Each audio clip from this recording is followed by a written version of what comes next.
Hello தமிழ்நாட்டு மக்களே, நீங்கள் வந்து தமிழ்நாடு பாதுகாப்பாக இருந்ததுன்னா, நான் என்னுடைய கனடாவில் 60 வயசு ஆகிடுச்சு. நான் திரும்பி அங்கே வந்து என்னுடைய கல்வி பணியை தொடருவேன்.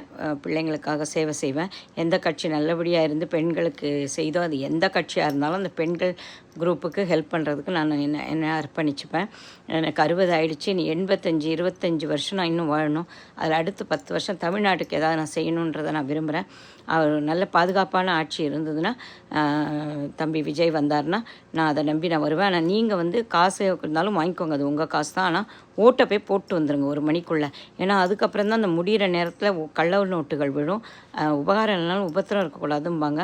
நீங்கள் எல்லோரும் போங்க. தமிழ்நாட்டு மக்கள், you deserve for all the benefits. Modi ரொம்ப நல்லவர் தான். ஆனால் அவர் ஏடிஎம்கேல சேர்ந்துட்டதுனால நிறைய ஓட்டு விடுமான்னு தெரியல. ஆனால் எங்கே மோடி கட்சி வருதோ அவங்க நல்லா அந்த இடத்த இது பண்ணுவாங்க தமிழ்நாடை. அவர் தமிழ்நாட்டுக்கு செய்யணும்னு ரொம்ப ஆசைப்படுறாரு. மற்ற மாநிலங்களை நடத்துகிற மாதிரி நம்ம நாடை நடத்த மாட்டார். அவர் நம்ம தமிழ்நாடை தத்தெடுத்து நல்லா தான் பண்ணுவார். ஆனால் புது ஆட்சி மாற்றம் ஒன்று தான் மாறாதுன்றதுனால எனக்கு நான் வந்து